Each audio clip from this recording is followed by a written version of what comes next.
Todos com a graça e a paz do nosso Senhor Jesus Cristo. Amém. Abramos nossas Bíblias em 1 Pedro, não será Êxodo hoje de manhã.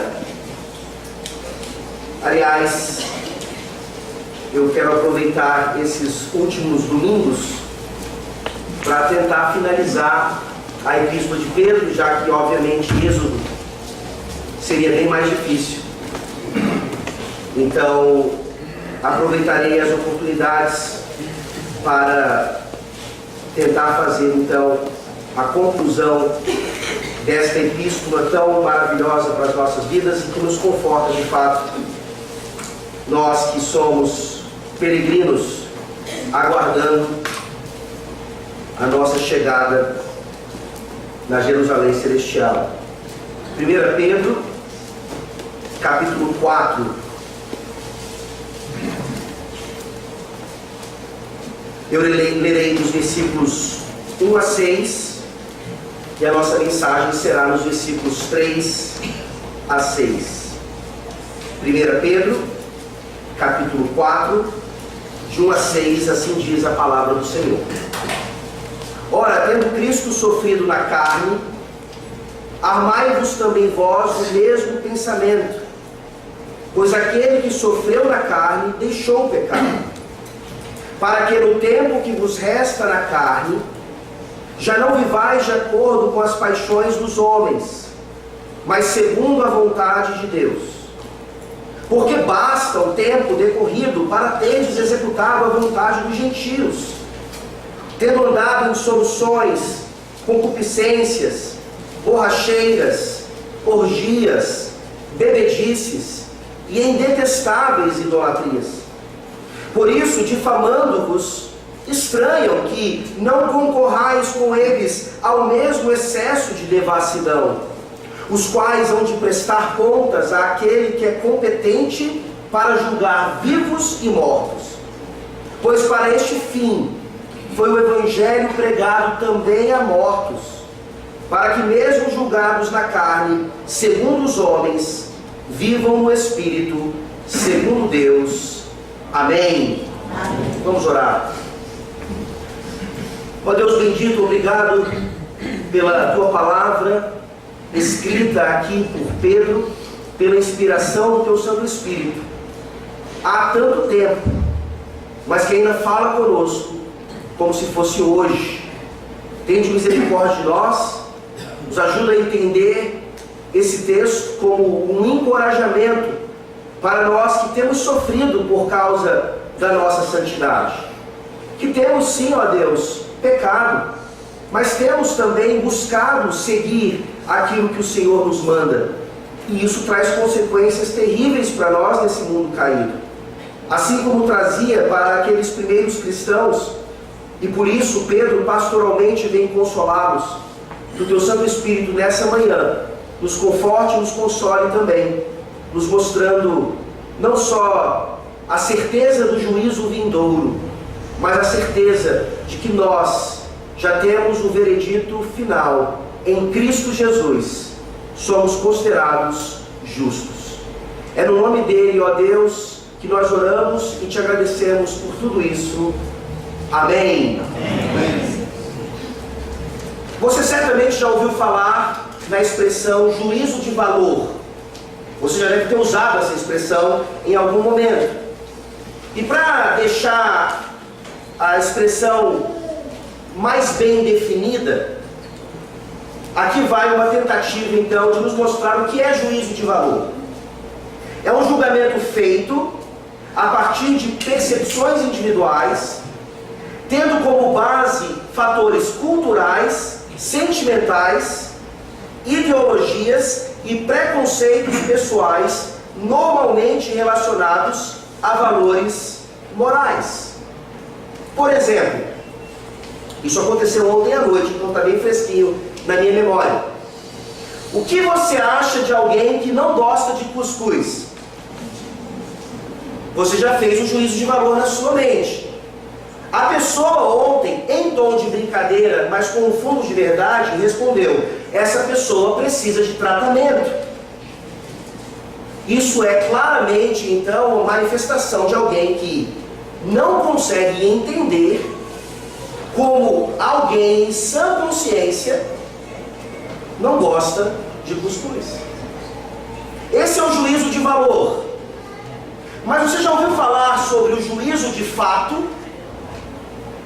Não é uma expressão tão comum para nós, mas é uma expressão também que está ligada a essa ideia. Só que o juízo de fato, então, é um julgamento baseado em uma análise isenta de valores pessoais ou interpretações subjetivas, como se isso fosse possível, focando-se unicamente naquilo que é visível ou cientificamente comprovado. Juízo de fato. E eu gostaria nessa manhã então de acrescentar algo a essa definição de juízo de fato, que terminou então focando-se unicamente naquilo que é visível ou cientificamente comprovado, e aqui para o nosso texto, teologicamente baseado. Nós estamos entrando num texto que fala sobre juízo. Nós veremos aqui, num certo sentido, o juízo de valor do mundo e as consequências disso.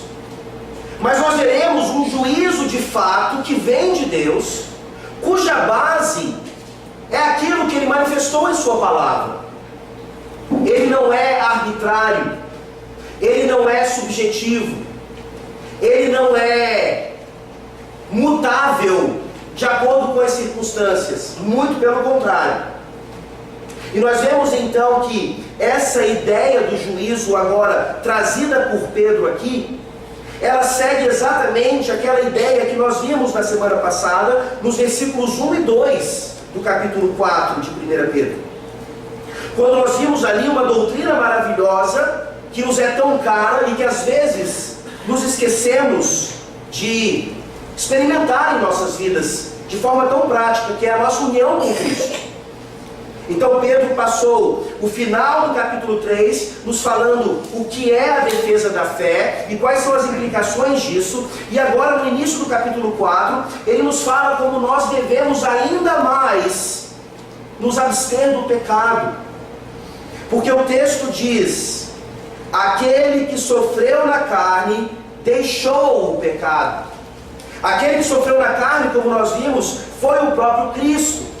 E o seu sofrimento maior, sem dúvida alguma, na cruz do Calvário, não faz com que ele deixe o pecado. Nós vimos a sua impecabilidade, mas a sua morte na cruz nos faz deixar o pecado, porque com ele nós morremos. E uma aplicação maravilhosa naquele momento foi que sim, quando nós morrermos, nós deixaremos o pecado totalmente, aguardando assim a ressurreição do corpo para reinarmos com Ele eternamente. E enquanto nós aguardamos então a ressurreição do corpo, nós aguardamos também aquilo que a Bíblia deixa-nos claro, que é o tal juízo final. E é por isso que Pedro agora vem nos apresentar exatamente essa ideia. Da mesma forma que ele falou no versículo 2: no tempo que vos resta na carne, já não vivais de acordo com as paixões dos homens, mas segundo a vontade de Deus. Ou seja, nós não morremos ainda, isso é óbvio. Então nos resta um tempo ainda na carne, e nós precisamos viver de acordo com a vontade de Deus, especialmente agora, olhando para aquele grande dia, que para nós é um dia de esperança, mas talvez para você hoje ainda seja um dia de grande terror. Por isso, nesses versículos 3 a 6, aqui de 1 Pedro 4, nós aprendemos o seguinte: nossa vida de santidade é julgada pelo mundo, mas estes que nos julgam serão julgados por Deus. É uma nova vida. Morremos com Cristo e agora com Ele e por Ele temos uma nova vida de santidade. E automaticamente isso é julgado pelo mundo, inevitavelmente. Mas aqueles que nos julgam serão julgados por Deus. Pedro quer nos passar então esse encorajamento. Por quê? Nós muitas vezes temos a tendência de achar que o julgamento do mundo em relação a nós é injusto. E nós perceberemos então que na justiça de Deus isso não é verdade. Então nós veremos esses versículos em duas partes.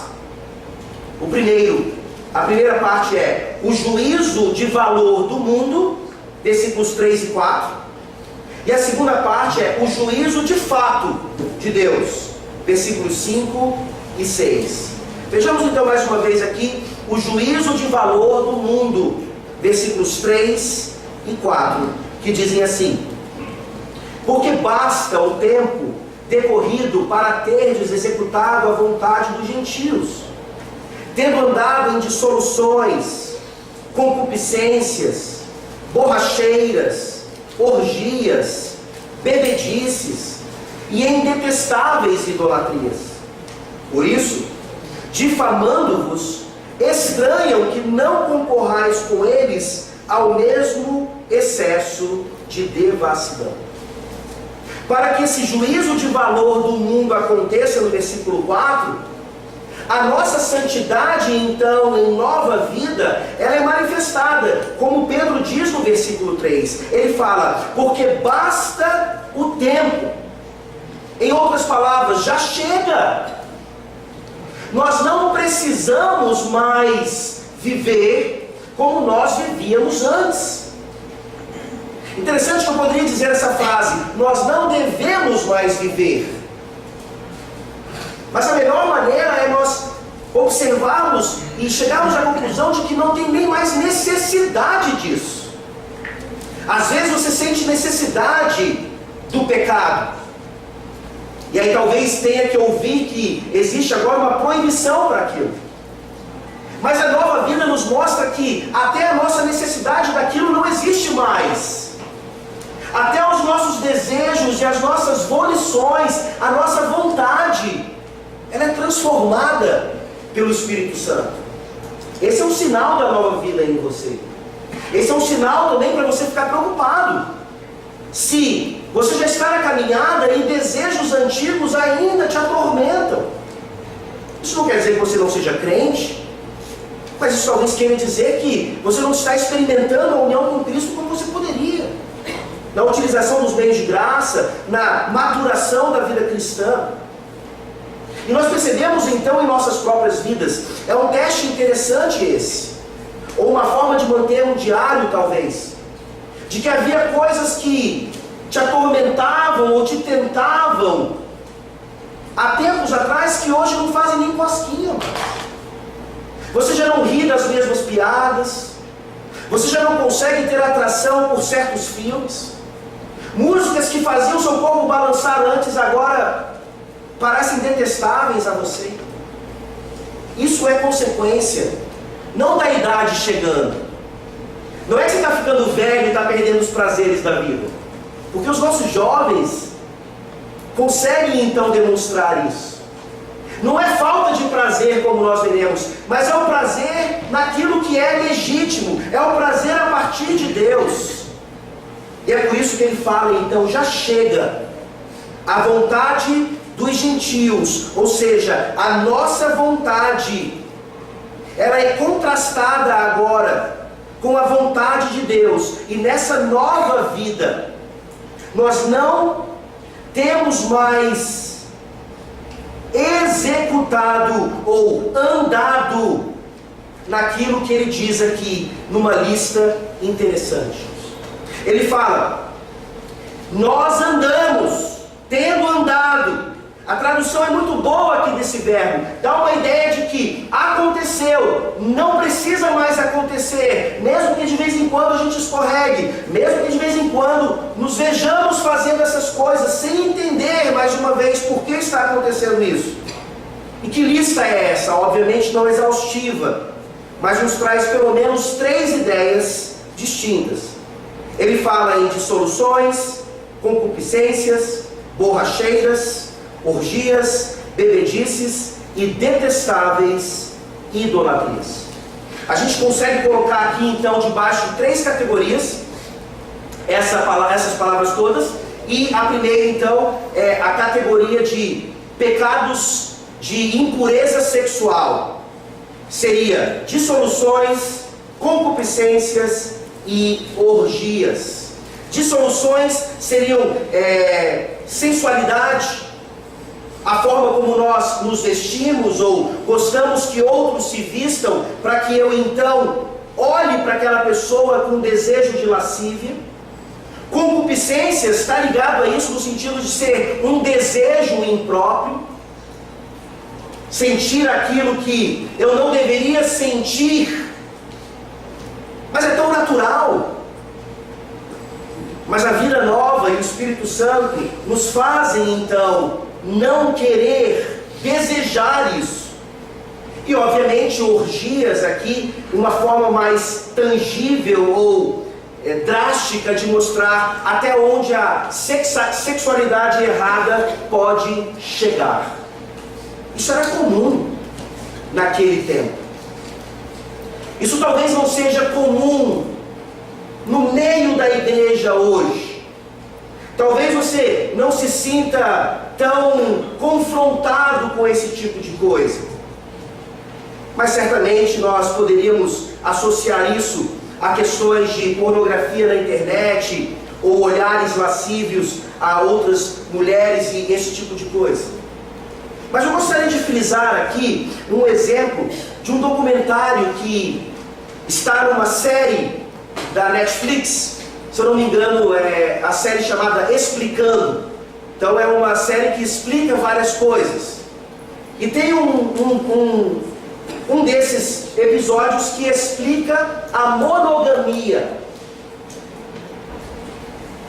O documentário é, no mínimo, nojento. Não é porque tem alguma cena indevida, não é porque tem algum tipo de linguagem que poderia ser considerado de baixo calão, mas é porque o pensamento da explicação da monogamia é algo completamente contrário às Escrituras. Em outras palavras, aquele documentário tentando explicar a monogamia é querer inserir em nossas mentes o fato de que a monogamia é algo imposto aos homens e não natural dos homens. Principalmente nós homens mesmo, masculinos, não humanidade envolvendo a mulher. Porque a mulher, de acordo com o documentário, ela produz um óvulo por mês. Enquanto o homem tem milhares e milhares e milhares de sementes para fecundar esse óvulo. Ora, daí você já vê a lógica da coisa. Eu posso ter então milhares e milhares e milhares de mulheres para que as minhas milhares e milhares e milhares de sementes fecundem aqueles óvulos. A explicação da monogamia então é que, por causa das nossas sementes, é impossível ser monogâmico. E aí vão as atrocidades que passam de comparação com alguns primatas que não conseguem ser monogâmicos e por isso, por causa do nosso parentesco, nós não conseguimos também. E é interessante que no final, mesmo tentando explicar a coisa de forma científica, e obviamente é uma ciência péssima, eles dizem assim: mas uma coisa que nós não conseguimos explicar é o tal do ciúme. Se a monogamia não é algo intrínseco do homem ou estabelecido para o homem, por que pessoas têm ciúmes umas das outras? E isso demonstra então o quanto o nosso Deus é maravilhoso. Porque Deus é ciumento. Porque Deus exige um relacionamento monogâmico com Ele. Não podemos ter outros deuses além dele. E por isso então, num relacionamento matrimonial estabelecido lá no Éden, Deus deixa essa marca de forma clara. Por que eu disse tudo isso? Porque talvez você, homem, hoje aqui nessa igreja, já em nova vida, ainda olhe para outras mulheres, ainda deseje outras mulheres, ainda não valorize adequadamente a monogamia do seu matrimônio. Sim, já faz tempo. Parece que não existe ali mais qualquer atração ou coisa do tipo. Mas percebam então como nós não precisamos chegar ao nível da orgia para voltarmos então àquilo que comandava as nossas vidas. Nós devemos ser monogâmicos ou não andarmos mais segundo a vontade dos gentios, porque Deus estabeleceu isso para nós. Porque é da vontade de Deus que assim seja. E nesse sentido devemos tomar muito cuidado, mas muito mesmo, com esses pecados sexuais. A outra categoria então aqui é da categoria da borracheira ou bebedices. Bebedices todo mundo entende. E borracheira? Não sei se alguém aqui já viveu tantos anos para ter ouvido lá atrás como parte comum da língua portuguesa. Borracheira não tem nada a ver com borracha. Borracheira nada mais é do que a demonstração de um estado de borracho, que era num português mais antigo, nada mais nada menos do que a ideia de embriaguez. A vida do ébrio. A vida daquele que não consegue ficar sem a bebida alcoólica, e que quando usa a bebida alcoólica, fica daquele jeito que nós vemos por aí, cambaleando pelas ruas, manifestando o odor terrível, o tal do bêbado mesmo. Você consegue olhar para uma pessoa assim e não deixar de sentir pena dela? Você consegue olhar para uma pessoa assim e perceber o quanto o pecado é desgraçado. E aqui então, Pedro não fala apenas daquele que é totalmente dominado por isso, mas ele fala também de bebedices. Qual seria a diferença aqui? Bebedice então seriam festas onde bebidas alcoólicas são usadas a ponto de pessoas realmente perderem o controle, mas eles não chegam a ser totalmente dominados por isso. Fazem isso eventualmente, ou conseguem dizer, nós fazemos isso socialmente. Mas em cada festa, ficam embriagados e trazem para si consequências terríveis. Eu não posso deixar de citar aqui mais uma vez essa história do jogador de futebol que foi brutalmente assassinado por causa da bebedice. Não, a razão não foi somente isso. Mas quando a cada reportagem que passa, fica mais evidente a brutalidade do crime, que é isso que a imprensa quer passar, mas fica mais evidente ainda a ignorância do pecado da vida daquele homem. Nós sentimos pela mãe dele que fala, meu filhinho querido não merecia isso e tal. É um sentimento de uma mãe que não consegue também imparcialmente olhar para a estupidez de um rapaz, de um jovem, que se deita na cama de uma mulher casada e grava um vídeo e manda para um amigo dizendo, meu amigo, eu não estou bêbado, eu estou trêbado. E eu estou aqui então na cama aqui dessa senhora e tal, e quando ele menos espera, vem o marido da senhora com outros marmanjos e o matam. Não, meus irmãos, eu não estou dizendo que eles deveriam ter feito isso. Claro que não. Vão pagar, vão ser julgados. Mas a imprensa não consegue também, de forma imparcial, demonstrar quão estúpido esse jogador foi. E não foi uma única vez que ele ficou trêbado. Ele andava com esse tipo de pessoa. Ele estava nesse tipo de festa. E é exatamente isso que Pedro está mostrando aqui. Nós não somos mais assim. E ele termina então com uma expressão que parece abarcar todas as coisas e ao mesmo tempo inserir outras. Quando ele fala que além disso tudo, nós andávamos em detestáveis idolatrias. Esse de fato é o resumo de tudo. Pecados sexuais, pecados de vício, são nada mais nada menos do que detestáveis idolatrias. Os nossos ídolos nos guiam a essas coisas. Os nossos ídolos querem nos destruir, porque eles são todos falsos deuses, ao comando do diabo, ao comando daquele que quer fazer de tudo para ainda tentar destruir o máximo possível.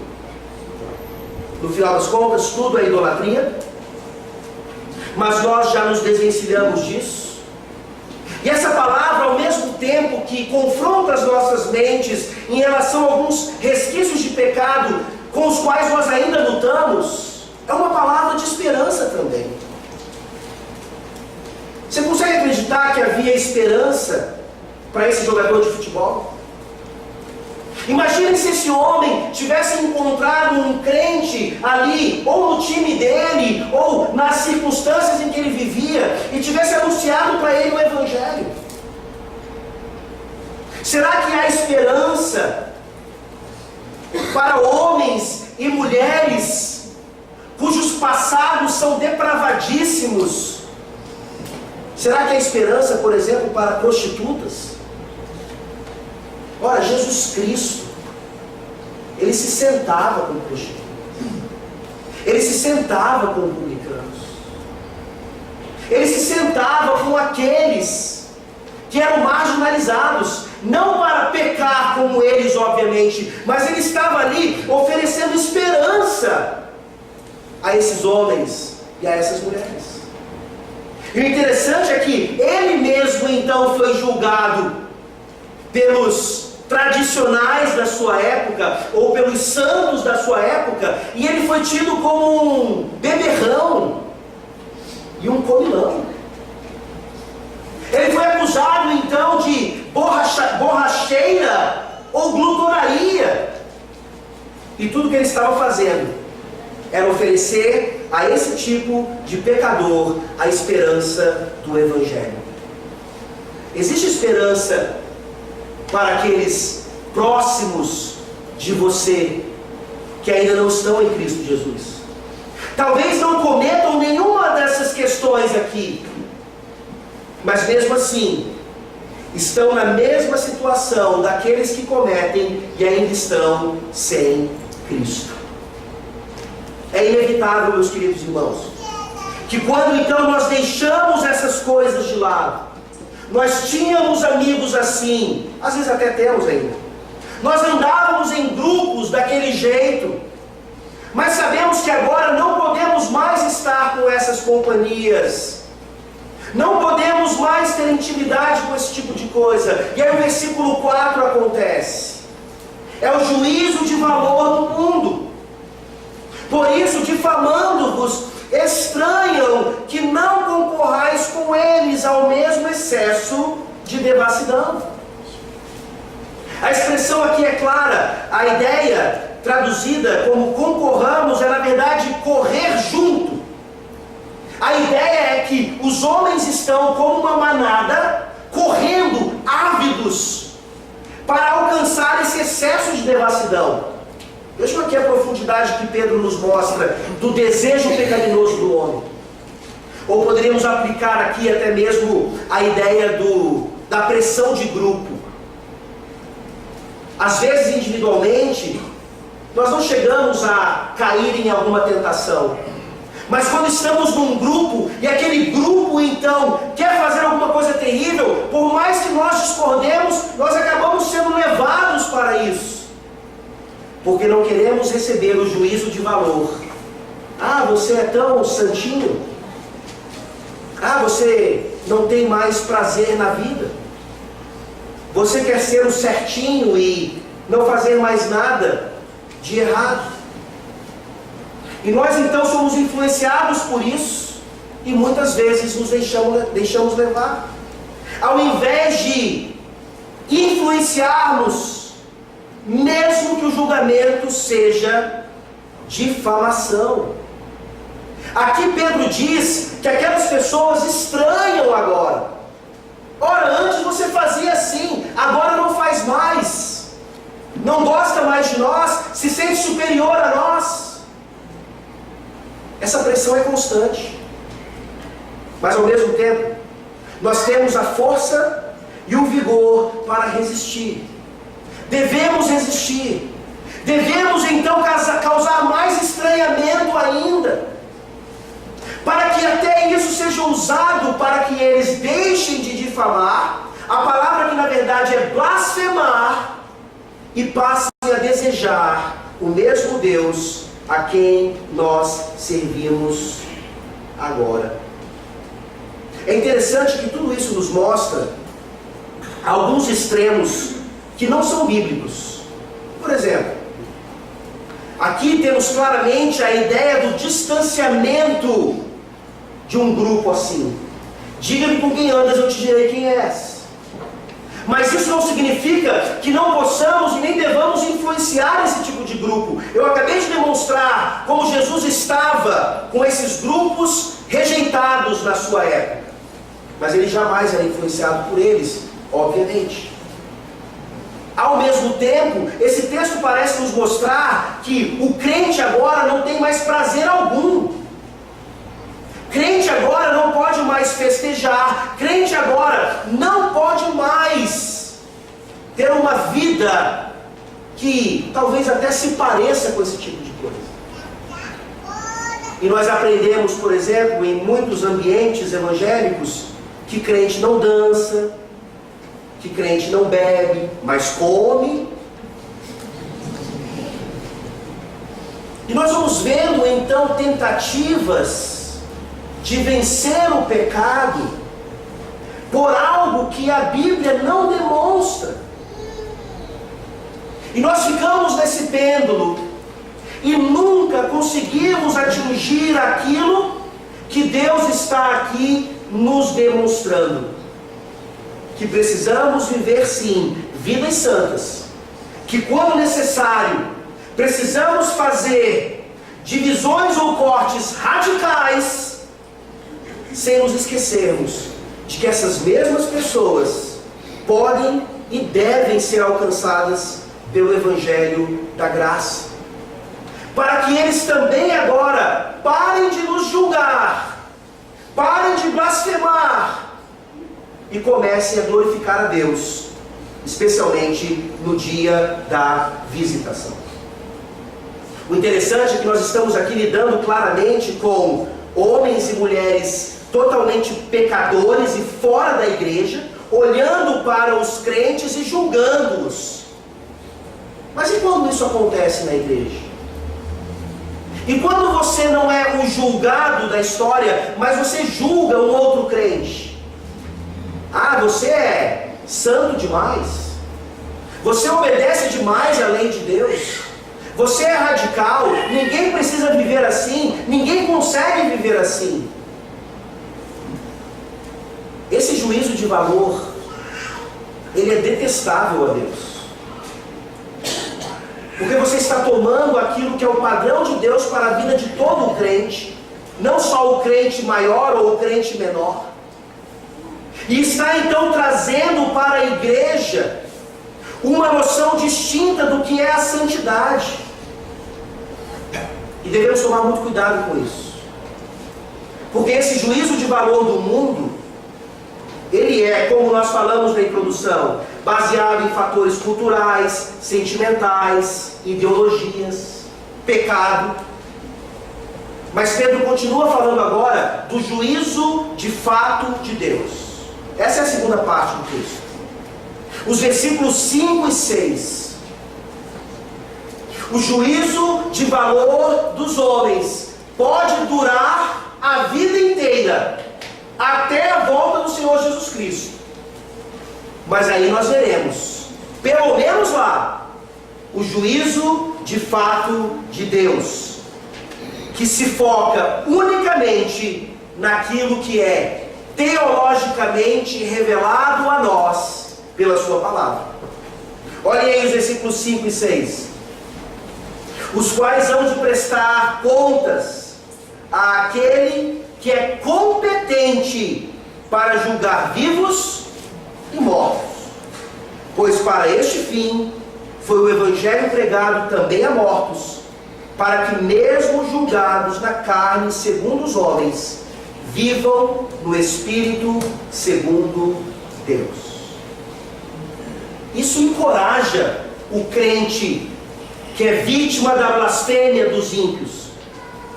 Isso encoraja o crente que busca uma santidade de vida e é criticado pelo seu próprio irmão em Cristo na igreja, como sendo o que é mais santo do que os outros. Isso era para encorajar aqueles crentes daquela época, porque eles estavam sofrendo demais. E a perseguição os fazia então pensar na injustiça de Deus para com eles. Pedro então aqui vem nos encorajar, mostrando que aqueles que nos julgam vão prestar contas. Aqui, na verdade, a ideia é que esses homens estão em dívida com Deus. Eles ainda estão debaixo da maldição da lei. O pacto de obras, ou seja, a exigência do pacto de obras sobre esses homens ainda existe. E eles vão ter que demonstrar algo perante Deus. E o que é que eles têm para demonstrar? Absolutamente nada. Essa prestação de contas vai acontecer. E ela é para nós que somos julgados hoje pelos homens, esperança. Enquanto para aqueles que ainda estão sem Cristo, é algo terrível. E deveria ser um peso para você hoje de manhã aqui. Num entendimento simples. Você sabe o que é estar diante de um juiz, mas você nunca esteve lá. Mas você sabe. Você sabe então que você faz tudo o possível para esconder os seus crimes, os seus erros, os seus segredos. Porque se você for pego, você sabe que precisa prestar contas. E isso é terrível. E isso será terrível. Quanto mais então, diante desse que aqui é descrito como competente para julgar vivos e mortos, magistrados humanos, por mais íntegros que eles sejam, eles podem ser subornados, eles podem apresentar parcialidade, eles podem errar, mas Deus não erra. Ele é competentíssimo para julgar vivos e mortos.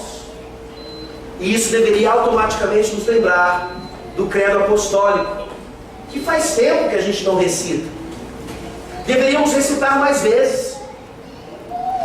Lá onde diz que nós cremos que Ele há de vir para julgar os vivos e os mortos.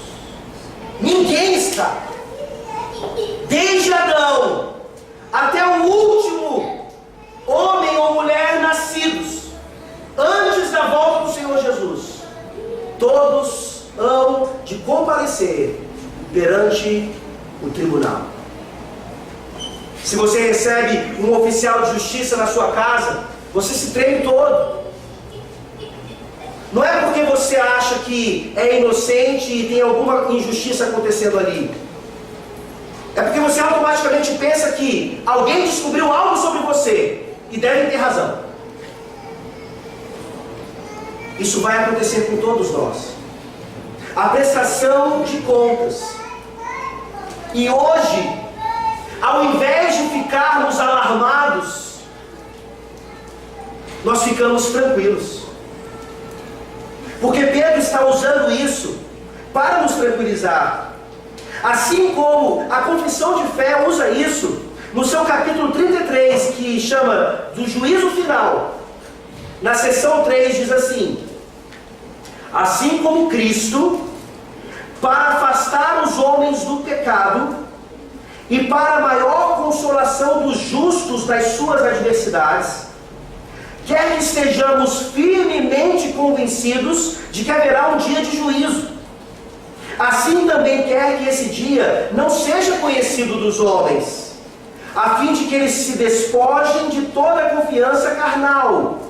Sejam sempre vigilantes, não sabendo a que hora virá o Senhor, e estejam prontos a dizer: vem logo, Senhor Jesus. Qual foi a última vez que você orou Maranata? Vem logo, Senhor Jesus, vem julgar a nossa causa. É isso que aqueles que já partiram estão orando perante o Senhor. Até quando? Até quando o Senhor não vai vingar a nós? É um desejo real nosso. Nós temos sofrido demais, e isso é bom, como nós temos visto. Mas o sofrimento machuca, o sofrimento dói, e esse meio de graça maravilhoso, que é clamar ao Senhor nesse sentido, vem julgar a nossa causa, como nós vimos no Salmo 42. É algo que precisa estar mais nos nossos lábios. Mas talvez nós tenhamos nos acostumado demais com essa vida que outrora era nossa. Não é mais. Nós morremos com Cristo, e com Ele ressuscitaremos. Nós morremos com Cristo, e por isso, no tempo que nos resta então, precisamos viver sempre pelo juízo de valor dos homens, difamados, blasfemados, rejeitados. É por isso que o Evangelho foi pregado. Olha o versículo 6. Pois para este fim foi o Evangelho pregado também a mortos, para que mesmo julgados na carne segundo os homens, vivam no Espírito segundo Deus. Mais uma vez, Pedro vem aqui nos falar de Evangelho pregado a mortos. Será que ele gosta de confundir seus leitores e a nós também? Alguns comentaristas, então, vão dizer que Pedro está dizendo a mesma coisa aqui que ele disse anteriormente, lá no versículo 19 de 1 Pedro 3. Volte para lá, por favor. 1 Pedro 3,19 diz: no qual também foi e pregou aos espíritos em prisão. Nós já passamos por isso aqui. Esses espíritos estão em prisão agora, de fato. Por quê? Porque eles morreram sem Cristo. Quem morre sem Cristo já está aguardando o juízo final lá no inferno. Por isso o Evangelho foi pregado. Para esses homens no tempo de Noé, lembram-se, era a própria segunda pessoa da Trindade, por meio de Noé, pregando a eles. Eles não se arrependeram, morreram sem o Evangelho, agora são espíritos em prisão. Não é a mesma coisa que Pedro está dizendo aqui? Não é. Outros comentaristas insistem que Pedro está aqui usando mortos como uma metáfora espiritual, assim como nós vemos Paulo falando em Efésios. Nós estávamos mortos em nossos delitos e pecados. Poderia ser uma alternativa, mas aqui é complicado pensar assim, porque o Evangelho sempre é pregado a mortos, aqueles que ainda não foram ressuscitados. Todos são mortos espiritualmente e precisam ser regenerados. Aqui então parece-nos claro que o que Pedro falou no versículo 5, de que Deus virá para julgar vivos e mortos, traz a mesma ideia agora no versículo 6. E é fácil entender assim, por quê? Diferentemente dos nossos dias, aqueles homens na época de Pedro não eram apenas difamados, blasfemados, porque não participavam mais de orgias, porque não se curvavam diante da idolatria de César, eles eram mortos.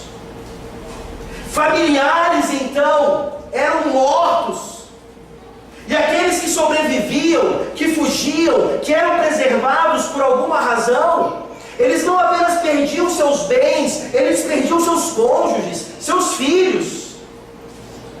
E olha a palavra de esperança para Pedro. De Pedro. Pedro vai dizer então que o Evangelho foi pregado também a mortos. Que mortos são esses? Aqueles que ouviram o Evangelho e exatamente porque receberam o Evangelho, testemunharam a favor de Cristo, foram martirizados, foram mortos. A certeza que nós temos aqui é que esses mortos, como Pedro continua no seu pensamento, são aqueles que foram julgados na carne de acordo com os homens, ou segundo os homens, ou como os homens, mas eles vivem então no Espírito segundo Deus. São mortos que morreram no Evangelho. São mortos que morreram na esperança. E aqui nós vemos Pedro terminando com a mesma relação. Esses mortos julgados na carne segundo os homens, eles foram julgados no juízo de valor dos homens. E um comentarista traz uma ilustração, eu creio que ela se encaixa perfeitamente até no pensamento de Pedro aqui. Ele fala mais uma vez sobre Noé construindo a arca. Isso já tinha ficado claro há alguns versículos que nós vimos atrás. E fica mais claro ainda agora. Imaginem mais uma vez Noé construindo a arca lá no meio de uma região desértica. Nunca havia chovido antes. Ele está falando, estou construindo a arca, porque vai chover e vai inundar o mundo inteiro. Quem é que não come cuscuz? Precisa de tratamento. Quem é que constrói uma arca no meio de um deserto, sem nunca ter chovido antes? Precisa de tratamento. É um lunático. E ainda diz para nós entrarmos com ele, só pode ser doido de jogar pedra. E será que esse é o juízo de valor com o qual nós temos sido julgados? Aqueles descrentes com quem vocês convivem, ou familiares, ou amigos, ou colegas, ou quaisquer pessoas que venham a ter contato com vocês, será que elas olham para vocês e dizem: precisa de tratamento, se quiser eu pago, eu te ajudo, você é insano? Ou eles olham para nós e não veem qualquer diferença que uma nova vida precisaria manifestar. Noé certamente foi julgado como um louco, mas Pedro diz, segundo os homens, julgado na carne e tido como um louco, mas vivo no Espírito segundo Deus. Talvez você olhe para homens e mulheres do passado que foram jogados aos leões, que foram queimados vivos, que perderam suas cabeças, que perderam coisas terríveis. E você olhe para eles e diga assim: doidos, insanos, malucos. Mas aí nós olhamos para nós mesmos e nos envergonhamos então, se esse é o nosso juízo de valor. Porque para Deus, mesmo mortos, eles estão vivos e aguardando o juízo de fato de Deus, que vai então levar todos esses que rejeitam o Evangelho, que não se arrependem, para o inferno, para a punição, para as consequências da prestação de contas, que vai achar todo aquele que não está em Cristo como devedor. Insisto, por isso o Evangelho foi pregado. A palavra de esperança.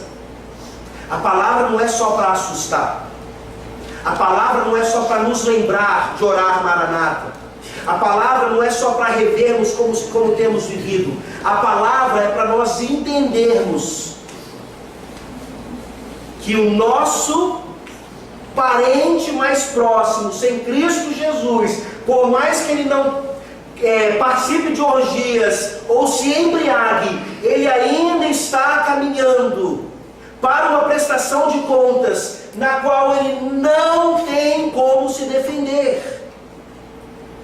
Só o Evangelho é a esperança para esse homem ou essa mulher. Sejam loucos, insanos, blasfemados, difamados, mas continuem dando a essas pessoas a esperança do Evangelho. Continuem dando a essas pessoas a esperança que nós vemos em João, capítulo 3. Por favor, vá para lá. E aqui nós terminamos. João, capítulo 3. Nós olharemos para esse versículo agora de forma completamente diferente.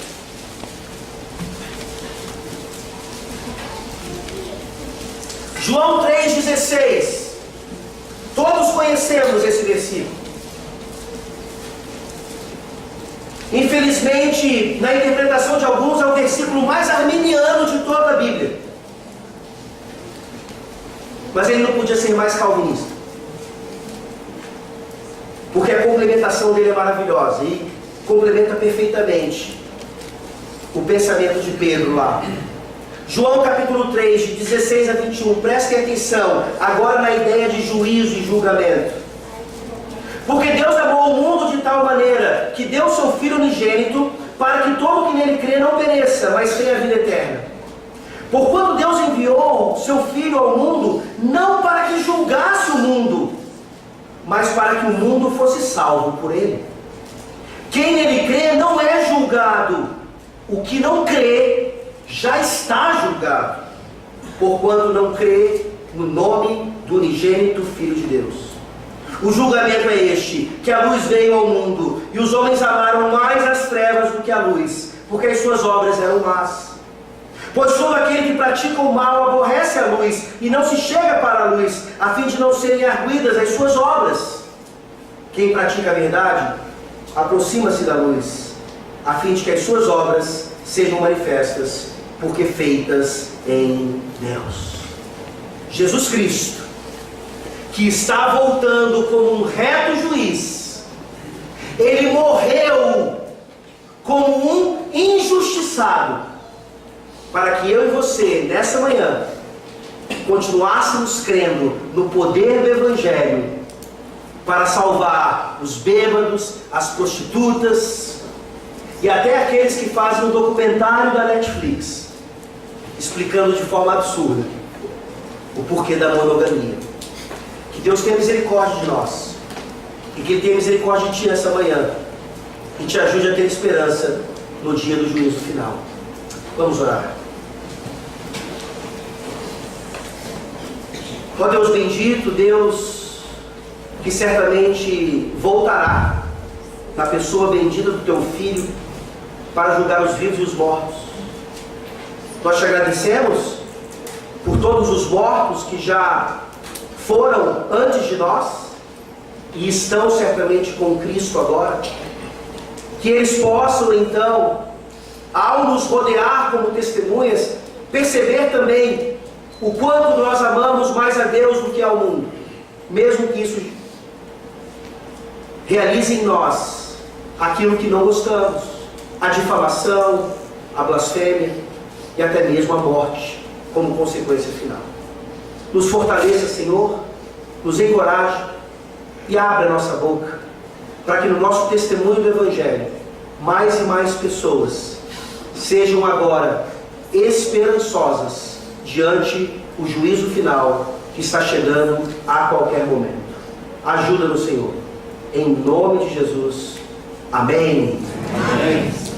Fiquemos de pé e cantemos no hino final.